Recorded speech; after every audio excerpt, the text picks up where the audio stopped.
கடமைக்கு செய்தால் தோல்வி, கடமையை செய்தால் வெற்றி என்ற கருத்தின் அடிப்படையில் இன்று நாம் பார்க்க இருக்கும் தலைப்பு கிரிட்டிக்கல் திங்கிங். ஒருத்தரை விமர்சனம் செய்யும்போது நாம் கருத்தில் கொள்ள வேண்டிய முக்கியமான விஷயங்கள் குறித்து பார்க்கலாம். ஃபஸ்ட்டு கிரிட்டிக்கல் திங்கிங் அப்படின்னா என்ன அப்படின்னு சொல்லிட்டு பார்த்தீங்க அப்படின்னாக்கா, don't take informations at face value, ask questions and verify facts. இதுதான் கிரிட்டிக்கல் திங்கிங். அதாவது உங்களுக்கு கிடைச்ச தகவல் அந்த எண்ணிக்கையோ அதோட மதிப்பை வச்சோ மதிப்பிடாமல் அது ஏன் எதுக்கு அப்படின்றத கேட்டு அதுக்குள்ளே என்ன இருக்குது அப்படின்னு பார்த்து அதுக்கப்புறமா உங்கள் மூமெண்ட்ஸை ஸ்டார்ட் பண்ணுறது கிரிட்டிக்கல் திங்கிங் அப்படின்னு சொல்லிட்டு டிஃபைன் பண்ணுறாங்க. ஸோ இதில் ஃபஸ்ட்டு ஸ்டேஜ் டேட்டா. ஸோ புரிதல் செயல்படுத்தல் அப்படின்றதுல ஃபஸ்ட்டு ஸ்டேஜ் டேட்டா. ஸோ டேட்டாவில் நீங்கள் என்ன பண்ணணும் அப்படின்னாக்கா ஒரு 3 பாயிண்ட்டு சொல்கிறாங்க.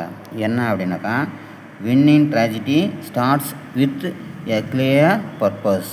ஸோ வெற்றி பெறுவதற்கான அணுகுமுறை தெளிவான குறிக்கோளுடன் துவங்குவதில் இருக்கிறது. அடுத்து ரெண்டாவது, you must know where you wants to go and why it matters. So இதில் உங்களுக்கு கண்டிப்பாக தெரிஞ்சிருக்கணும் என்ன அப்படின்னாக்கா, உங்களுக்கு என்ன வேணும், அது சம்மந்தமாக நீங்கள் அடைய வேண்டிய பலன் என்ன, உங்களுக்கு என்ன வேணும் அது சம்மந்தமாக நீங்கள் என்ன பலன் பெறணும் அப்படின்றது தெரிஞ்சிருக்கணும்.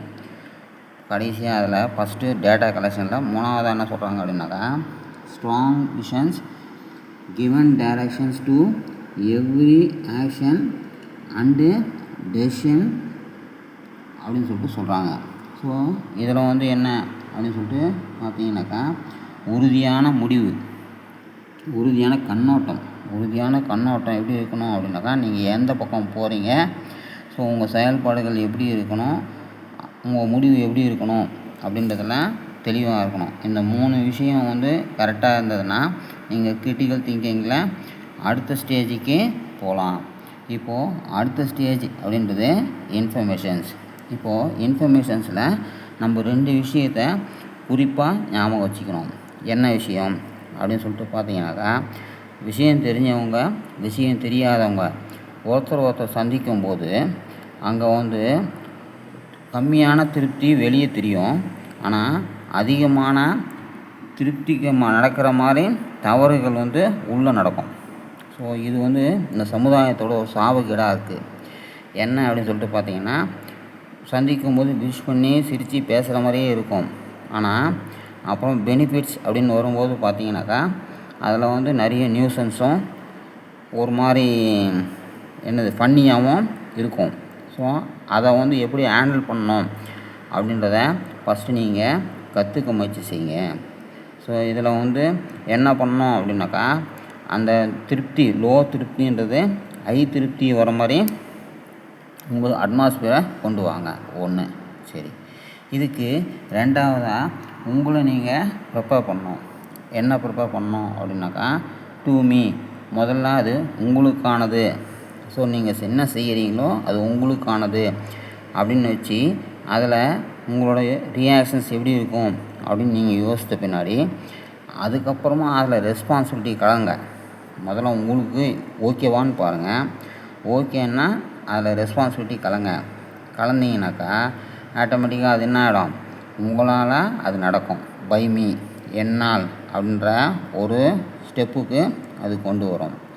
ஸோ அந்த ஸ்டெப்பில் கொண்டு வந்த பின்னாடி என்ன பண்ணணும் அப்படின்னா, அதான் கூட சரண்டர். ஸோ நீங்கள் என்ன வேலை செய்ய போகிறீங்களோ அதுக்கான பொருத்தங்களை கூட சேர்த்துக்கிட்டீங்க அப்படின்னாக்கா, த்ரோ மீ அப்படின்ற ஒரு ஸ்டேஜுக்கு கொண்டு வரும். த்ரோ மீன்றது உங்கள் மூலமாக அப்படின்ற ஒரு மெச்சூரிட்டிக்கு வரும். ஸோ அதோட ஒன்னஸ், நீங்கள் மட்டுமே செய்யக்கூடியவர்கள் அப்படின்னு வரும்போது என்ன ஆகிடும் அப்படின்னா, ஆஸ்மி, என்னை போல அப்படின்ட்டு வரும். ஸோ ஆஸ்மின்ற கண்டிஷன் வந்த பின்னாடி அது கஷ்டம் ஹேபிட்டாக மாறும். ஹேபிட்டாக மாறினோடனே அது என்ன ஆகிடும், ட்ரெண்ட் ஆகிடும். ஓகேவா? ஸோ இப்படி தான் உங்களுக்கான இன்ஃபர்மேஷன்ஸ். ஸோ அந்த கிரிட்டிக்கல் திங்கிங்க்கான இன்ஃபர்மேஷன்ஸை 2 ஸ்டேஜில் டிசைட் பண்ணுங்கள். டிசைட் பண்ணிட்ட பின்னாடி 3வது ஸ்டேஜ் வந்து அனலிட்டிக்கலில் வந்து இதில் தான் ரொம்ப முக்கியமான விஷயம் என்ன அப்படின்னாக்கா, இதில் 2 விஷயங்கள் ரொம்ப ஆபத்தானது. அதை வந்து நீங்கள் கரெக்டாக ஹேண்டில் பண்ணிங்க அப்படின்னாக்கா அது உங்களுக்கு ஃபேவராக இருக்கும். அது என்ன விஷயம் அப்படின்னு சொல்லிட்டு பார்த்தீங்கன்னாக்கா, இப்போ உங்கள் வீடு இருக்குது, கடை இருக்குது, ஓகேங்களா? ஸோ இப்போது வீட்டிலேருந்து கிளம்பி கடைக்கு போகிறீங்க, கடையில் பொருளை வாங்கிட்டு வீட்டுக்கு வரீங்க. 2மே வந்து வீடு மாறாது, ரோடு மாறாது, கடை மாறாது, ஆனால் செயல்பாடு மாறும். அந்த மாதிரி வாழ்க்கையில் நிறைய விஷயங்கள் சைக்கிள்ஸில் பைண்ட் பண்ணி வச்சுருக்கு. எப்படி பைண்ட் பண்ணி வச்சுருக்கு அப்படின்னாக்கா, 2 டெர்மினல்ஸ் இருக்கும், அது கனெக்ட் பண்ணுற ஒரு லிங்க் இருக்கும், ஆனால் அதில் ஆக்ஷன்ஸ் வந்து வேறு இருக்கும்.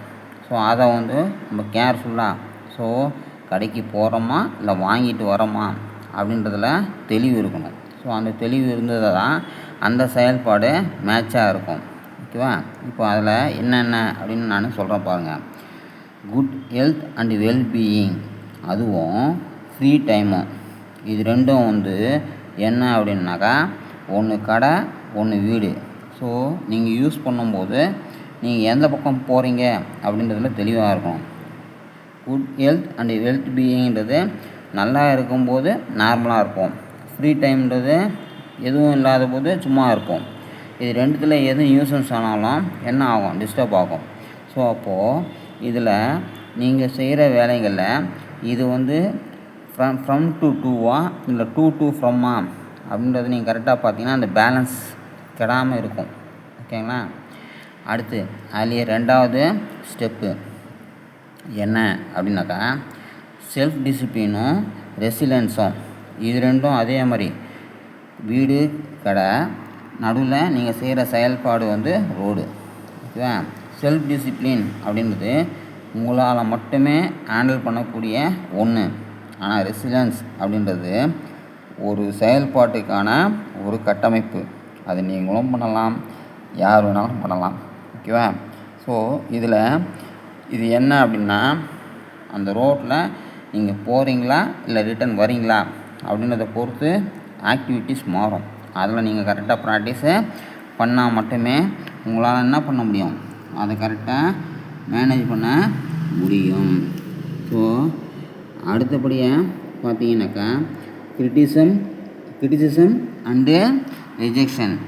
இப்போது உங்களை விமர்சனம் பண்ணுறாங்க இல்லை உங்களை புறக்கணிக்கிறாங்க அப்படின்னாக்கா நீங்கள் என்ன பண்ணணும் அப்படின்னாக்கா, pay attention to what is being said before forming and judgment. ஓகேவா? ஜட்ஜ்மெண்ட் அப்படின்றது என்ன அப்படின்னா, நீங்கள் ஒரு முடிவு எடுக்கிறதுக்கு முன்னாடியோ தீர்ப்பு சொல்கிறதுக்கு முன்னாடியோ அது கரெக்டாக அப்படின்றத வந்து நீங்கள் முடிவு பண்ணுங்கள். ஸோ அதனால் கிரிட்டிசிசம் கண்டிப்பாக நல்லதை செஞ்சாலும் கிரிட்டிசிசம் வரும், ரிஜெக்ஷன்ஸ் வரும். ஸோ அது நம்மளுக்கு மேட்ச் ஆகுமா மேட்ச் ஆகாதா அப்படின்றத நீங்கள் தான் வந்து டிசைட் பண்ணணும்.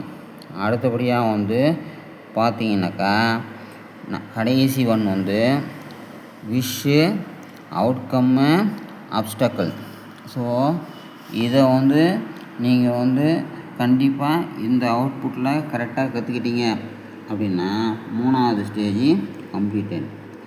அடுத்து கடைசி ஸ்டேஜின்றது நாலேஜ் அப்படின்றதில் வந்து பார்த்தீங்க அப்படின்னாக்கா, இப்போ கிரிட்டிசிசம் பொறுத்த வரைக்கும் என்ன அப்படின்னா 4 விஷயங்கள் வந்து தெரியணும். ஓகேவா? அப்புறம் அது எப்படி ஹேண்டில் பண்ணணும்னு தெரியணும். அதில் 2 விஷயம் இருக்குது நாலேஜில். என்ன அப்படின்னு சொல்லிட்டு பார்த்தீங்க அப்படின்னாக்கா, டேட்டா கலெக்ஷன், டேட்டா அனாலிசிஸ், அதுக்கப்புறம் சம்மரி ஆஃப் ஃபைண்டிங்ஸ், அப்புறம் வந்து டைம் பிளான். இது 4ம் வந்து கிரிட்டிசிசத்தோட 4 பில்லர்ஸ். ஓகேவா? ஸோ இதை பற்றி உங்களுக்கு தெளிவு இருக்கணும். டேட்டா கலெக்ஷன் அப்படின்றது நீங்கள் என்ன செய்ய விரும்புகிறீங்களோ அதுக்கான தொகுப்பு. டேட்டா அனாலிசிஸ்ன்றது தொகுத்ததை எந்த ஆர்டரில் செய்ய போகிறீங்க அப்படின்றத ஒரு இது வச்சுருக்கணும். அடுத்து சம்மரி ஆஃப் ஃபைண்டிங்ஸ். ஸோ நீங்கள் எந்த இடத்துல இருக்கீங்க, அடுத்து என்ன பண்ணணும் அப்படின்றத தெரிஞ்சுருக்கணும். டைம் பிளான், எதுக்குள்ளே என்னத்தை முடிக்கணும் அப்படின்றத தெரிஞ்சுக்கணும். இதை நீங்கள் மேட்ச் பண்ணிட்டீங்க அப்படின்னு சொல்லிட்டு சொன்னீங்கன்னாக்கா அதை எப்படி இம்ப்ளிமெண்ட் பண்ணணும் அப்படின்னா, everyday check news and opinions for evidence and logical arguments. So ஒவ்வொரு நாளும் நீங்கள் என்ன செய்யணும்னு விரும்புகிறீங்களோ அது சம்மந்தமாக நீங்கள் கரெக்டாக பண்ணிகிட்டே வந்தீங்கன்னாக்கா நீங்கள் செய்கிற அந்த விமர்சனங்கள் வந்து தப்பாகவோ இல்லை எதிர்மறையாகவோ மாறும். நன்றி. பிடிச்சிருந்தா கமெண்ட் சொல்லுங்கள். சேனலை சப்ஸ்கிரைப் பண்ணுங்கள். தேங்க்யூ.